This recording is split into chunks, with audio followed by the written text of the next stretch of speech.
নমস্কার প্রিয় দর্শক বন্ধু, আজকে নতুন পর্ব দেখার জন্য তোমাদের সবাইকে স্বাগত জানাই। বাঙালি মানে মাছে ভাতে, আর সেই মাছ দিয়ে যদি ময়দা দিয়ে কোনো প্রিপারেশন বানানো যায় সেটাও কিন্তু জমে যায়। হ্যাঁ বন্ধুরা, আজকে আমি তোমাদের সামনে শেয়ার করতে চলেছি মাছের পুর ভরা কচুরি, দুর্দান্ত স্বাদের। আজকে আমি প্রথম এই কচুরি রেসিপিটা তোমাদের সামনে শেয়ার করছি। ফার্স্ট অভিজ্ঞতায় তোমাদের বলছি, দুর্দান্ত হয়েছিল। প্রথমবার এই রেসিপিটা রান্না করেছিলাম, সবাই ভীষণ ভালোবেসেছে আর ভীষণ পছন্দ করেছে, আর খেতে কিন্তু অসাধারণ হয়েছিল। আর এটা বানানো ভীষণ সহজ। তো আজকে আমি দেখাবো একদম ভেতরে ঠাসা পুর ভরা মাছের কচুরি রেসিপিটা। তার জন্য আমি এখানে কাতলা মাছ নিয়ে নিয়েছি, বেশ বড় সাইজের তিনটে। এখানে আমার এই তিনটেতে মোটামুটি 450 গ্রাম মতন মাছ রয়েছে। সেই মাছটাকে প্রথমে আমি ভালো করে ধুয়ে নিয়েছি, আর এদিকে কড়াই বসিয়ে দিয়েছি। কড়াইয়ের তেলটা গরম হতে হতে আমি এই সাইডে আর একটা কাজ ছেড়ে নিচ্ছি, সেটা হচ্ছে মাছেতে দিয়ে দিলাম নুন। আর এদিকে যে সর্ষের তেলটা আমি গ্যাসে বসিয়ে দিয়েছি তাতেও কিন্তু এক ছিটে নুন দিয়ে দিলাম। এবার তেলটা গরম হতে থাকুক, আমি এদিকে দিয়ে দিচ্ছি মাছের মধ্যে হলুদ। নুন আর হলুদটাকে খুব ভালো করে মাখিয়ে নেব। তো এইভাবে বেশ ভালো করে নুন হলুদটা মাখিয়ে নিচ্ছি। আর এই মাছের কোয়ান্টিটিটা আমি অনেকটাই নিয়েছি। তোমরা চাইলে রুই মাছের পেটি দিয়েও করতে পারো, কাতলা মাছের পেটি দিয়েও করতে পারো, বা যে কোনো মাছ দিয়েও কিন্তু এই রেসিপিটা বানালে খেতে অসাধারণ লাগবে। এবারে যে নুনটা দিয়েছিলাম, খুন্তি দিয়ে ভালো করে নেড়ে দিলাম, তাহলে চারিদিকে নুনটা ছড়িয়ে গেল। এবারে আমি গরম তেলের মধ্যে মাছগুলো দিয়ে দিচ্ছি। এইভাবে নুন দিয়ে মাছ ভাজলে পরে মাছগুলো খুব তাড়াতাড়ি উল্টানো যায় আর ছুটে ছুটে গায়েও আসে না। এই মাছের পেটিগুলো আমি খুব ডিপ ফ্রাই করব না, হালকা করে ভেজে নেব। তার জন্য আমি মিডিয়াম টু লো ফ্লেমেতে এই মাছের পেটিগুলো ভেজে নিচ্ছি। এই মাছের পেটিগুলো হাই ফ্লেমেতে কখনোই ভাজা যাবে না, তাহলে খুব ডিপ ফ্রাই হয়ে গেলে আমি যে প্রিপারেশনটা করব সেটা কিন্তু অসুবিধা হবে। দেখতেই পাচ্ছ বন্ধুরা, এক সাইড ফ্রাই করে নেওয়া কমপ্লিট হয়ে গেছে। এবার আমি মাছগুলোকে আস্তে আস্তে উল্টে দিলাম। উল্টে দেওয়ার পরও কিন্তু এই সাইডটা আমি হালকা করেই ভেজে নেব। তো আমি এখন উল্টে দেওয়ার পর কিছুক্ষণ ওয়েট করব, তবে এই মাছগুলো ভাজতে আমার বেশ কম সময়ের মধ্যেই হয়ে গেছে। তো মাছগুলো ভেজে নেওয়া কমপ্লিট হয়ে গেছে। আমি এখন তেল থেকে এই মাছগুলো একটা প্লেটে নিয়ে নেব। তো তিনটে মাছকে ভেজে নিয়ে একটু প্লেটে তুলে রাখছি। তারপরে আমি এটাকে একটু ঠান্ডা হতে দেব। ঠান্ডা হওয়ার পর আমি আবার ফিরে আসব। এই যে দুটো মাছ তুলে নিলাম, এবার এই মাছটাকেও আমি এই প্লেটে রেখে দিলাম। রেখে দেওয়ার পর হালকা একটু ঠান্ডা করে নেব। এবার আমার মাছের কাঁটাগুলোকে ছাড়াতে হবে, তার জন্য আমি হালকা ঠান্ডা করে নিয়ে এসেছি, হালকা একটু গরমও রয়েছে। এবারে আমি মাছের কাঁটাগুলো ছাড়িয়ে নেব। তার জন্য খুব সহজ পদ্ধতি তোমাদের সামনে শেয়ার করছি। এরকম হামল দিস্তায় করে যদি একটু মাছটাকে এইভাবে ঠুকে নেওয়া হয়, তাহলে পরে দেখবে মাছের কাঁটাগুলো থেকে মাছ কিন্তু ছেড়ে যাচ্ছে। কাঁটাতে কিন্তু মাছ খুব একটা লেগে থাকবে না। দেখতেই পাচ্ছ এখানে কাঁটাগুলো বেরিয়ে আসছে কেমন। এই প্রসেসে যদি পেটির মাছের কাঁটা ছাড়ানো হয় তাতে কিন্তু সময়টা অনেকটাই বেঁচে যায়। তো আমি এইভাবে ছাড়াই, জানি না তোমাদের কেমন লাগছে, অবশ্যই কিন্তু কমেন্ট করে জানাবে তোমাদের কেমন লাগছে এই প্রসেসটা। দেখবে একবার ট্রাই করে, আশা করছি এই পদ্ধতিটা তোমাদেরও ভালো লাগবে।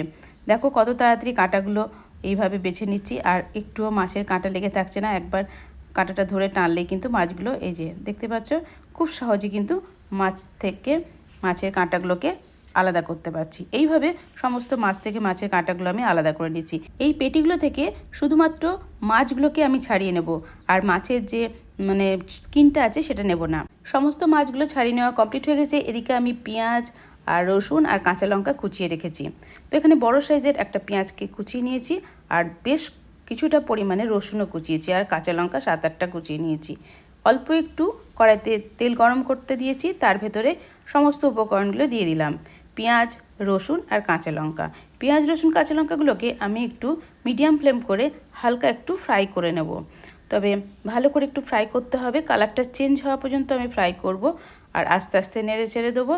আর বেশি ডিপ ফ্রাই আমি এটা করব না। দেখতে পাচ্ছ বন্ধুরা, আমার অনেকটাই কিন্তু পেঁয়াজগুলো নরম হয়ে গেছে আর কালারটাও চেঞ্জ হয়ে গেছে।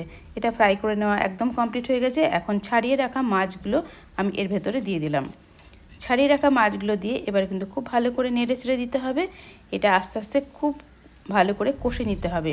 তো এটার উপরই সমস্ত টেস্টটা ডিপেন্ড করছে। মাছের পুরটাকে কিন্তু খুব ভালো করে বানিয়ে নিতে হবে। তো তার জন্য এইভাবে আস্তে আস্তে নাড়তে হবে। তো তোমরা যদি চাও এখানে বাঁধন করার জন্য আলু দিতে পারো। তো আলুটাকে তোমরা একটু কষে নিয়ে চটকে এর ভেতরে দিতে পারো। তো আমি এখানে আজকে শুধু মাছ দিয়েই বানাচ্ছি। আর দিয়ে দিলাম স্বাদ মতো নুন আর অল্প একটু চিনি।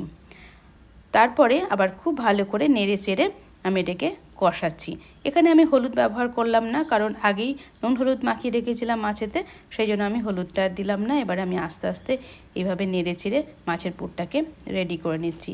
এখন দেখতেই পাচ্ছ বন্ধুরা, আস্তে আস্তে বেশ গোটা গোটা দলা দলা পাকিয়ে যাচ্ছে, তার মানে মাছের পুরটা আস্তে আস্তে রেডি হচ্ছে। আর খেতে কিন্তু টেস্টি হয়েছে মাছের পুরটা। তো তোমরা একবার টেস্ট করে দেখে নেবে, যদি নুনটা কম হয় তো পরে একটু এক চুটকি নুন এর ভেতরে দিয়ে ভালো করে নেড়ে নেবে। এই যে আমার পুরটা কিন্তু একদম রেডি। এবারে আমি গ্যাসের ফ্লেমটাকে অফ করে দেবো, নামিয়ে নিচ্ছি। এবার একটা প্লেটে আমি ট্রান্সফার করে দিলাম। এই মাছের পুরটা কমপ্লিট হয়ে গেল আমার।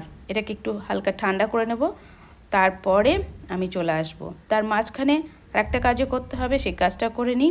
তবে তার আগে আমি কিছুটা ধনেপাতা কুচিয়ে রেখেছিলাম, তো ধনেপাতাটা আমি এই মুহূর্তে কিন্তু মাছের সাথে মিক্সড করে নিলাম। ধনেপাতাটা দিলে এর টেস্টটা কিন্তু আরও খুলে যায়, তাই চাইলে তোমরা ধনেপাতা দিতে পারো, বা যদি ঘরে না থাকে তাহলে ধনেপাতাটা স্কিপও করতে পারো। তো ধনেপাতাটা দিয়ে মাছের পুরটাকে আমি খুব ভালো করে মাখিয়ে নিলাম। একটু হালকা গরম আছে, তার সাথে আমি এটা মাখিয়ে নিলাম। এবারে আমি আর একটা কাজ করে নিচ্ছি, সেটা হচ্ছে আটা ময়দা 2 কাপ নিয়ে নিলাম। এর ভেতরে দিয়ে দেবো অল্প একটু নুন আর অল্প একটু তেল দিয়ে এই ময়দাটাকে খুব ভালো করে মাখিয়ে নেব। তবে তোমরা চাইলে শুধু সাদা ময়দা দিয়েও কিন্তু ময়দাটাকে রেডি করে নিতে পারো। আমি এখানে আটা ময়দা দুটোই ব্যবহার করলাম। আর নর্মাল টেম্পারেচারের জল দিয়ে এই ময়দাটাকে খুব ভালো করে মাখিয়ে নেব। তবে ডোটা মাখাতে হবে এরকমভাবে যাতে খুব শক্ত না থাকে, আবার খুব নরমও না হয়ে যায়। কারণ নর্মাল টাইপের ডোটা করতে হবে, তাহলে পরে যখন আমি কচুরিটা বানাবো তখন বেলতেও সুবিধা হবে। তো আস্তে আস্তে ঠেসে ঠেসে আমি ময়দাটা মাখিয়ে নিলাম। আটা ময়দার মিশ্রণটাকে খুব ভালো করে আমি ঠেসে ঠেসে মাখিয়ে নিচ্ছি। আর এটা ততক্ষণই মাখাতে হবে যতক্ষণ একদম স্মুথ টেক্সচার না আসে। তো সেই মতন আমি এই ময়দাটা মাখিয়ে নিয়েছি। এখন লেচি কেটে নেওয়ার পালা। তোমরা চাইলে ছোট ছোট লেচি কেটে নিতে পারো বা বড় বড়ও কাটতে পারো। আমি একদম ছোট কাটিনি, হালকা একটু মাঝারি মাপের লেচিগুলো কেটে নিয়েছি। এখন বেলে নেওয়ার পালা। একটা করে লেচি আমি এখানে হাতে নিয়ে নিলাম, আর লেচিগুলোকে একটা কাপড় দিয়ে ঢেকে রেখেছি, তাহলে ওপর সারফেসটা শুকিয়ে যাবে না, তাহলে জিনিসগুলো বানাতে আমার সুবিধা হবে। প্রথমে আমি আমি এটাকে একটা বাটির শেপ দিয়ে নিচ্ছি। একটা লেচি নিয়ে এইভাবে বড় একটা বাটির শেপ দিয়ে নিলাম। তারপরে মাছের এই কোয়ান্টিটিটা আমি বেশ ভরে ভরে দিয়ে দেবো। এখন দেখো 1 চামচ পরিমাণের মাছের পুর আমি নিয়ে নিচ্ছি। তোমরা চাইলে এগুলোকে ফার্স্টে বল বল করে নেবে, মানে গোল গোল করে বলের আকার করে নেবে পুরটাকে, তাহলে সেক্ষেত্রে কিন্তু পুরটা ভরতে সুবিধা হয়। তো এইভাবে কিছুটা আমি পুর ভেতরে দিয়ে তারপরে এইভাবে আস্তে আস্তে মুখটাকে লক করে দিচ্ছি। খুব সাবধানে করতে হবে, কারণ মাছের পুরটা তো তেল দিয়ে নাড়া হয়েছে, তো যদি সাইডে তেল লেগে যায় সেক্ষেত্রে কিন্তু পুরটা থেকে ফেটে বেরিয়ে আসতে পারে। ওই জন্য আগে মাছের পুরটাকে গোল গোল করে নিয়ে তারপরে পুরে নিলে মনে হয় সুবিধা হবে। তারপর হালকা একটু তেল লাগিয়ে নিলাম। এরপরে বেলনা দিয়ে আস্তে আস্তে বেলে নেব। তবে বেলার সময় খেয়াল রাখতে হবে যেন ফেটে বেরিয়ে না যায়। ফুটো হয়ে গেলে কিন্তু এগুলো ফুলবে না, ওই জন্য হালকা প্রেসার দিয়ে দিয়ে এই লুচিটাকে বেলে নিতে হবে। তো আমি কচুরিটাকে এইভাবে আস্তে আস্তে বেলে নিচ্ছি। আসলে পুর ভরেছি সেই জন্য কচুরি আর কি, লুচি বা কচুরি যখনই তেল দিয়ে বেলো না কেন হালকা হাতে বেলতে হবে। তো এটা তেল দিয়ে বেলাই ভালো, শুকনো গুঁড়ো দিয়ে বেলতে গেলে কিন্তু ফেটে বেরিয়ে যাওয়ার সম্ভাবনা থাকে। এদিকে আমি কড়াইতে সাদা তেল বসিয়ে দিয়েছি বেশ কিছুটা পরিমাণের, এখানে আমি সানফ্লাওয়ার অয়েল নিয়েছি। তো সেই তেলটা হালকা গরম হয়ে যাওয়ার পর আমি একটা এই কচুরি দিয়ে দিলাম। তারপরে আস্তে আস্তে ঝান্না দিয়ে এইভাবে ওপর দিকে তেলটা দিয়ে তারপরে উল্টে দিলাম। এবারে দেখো কচুরিটা আস্তে আস্তে ফুলতে থাকবে। হাই ফ্লেমেতে ভাজা কখনোই যাবে না, আমি এখন মাঝারি ফ্লেমেতে এই কাজটা করছি।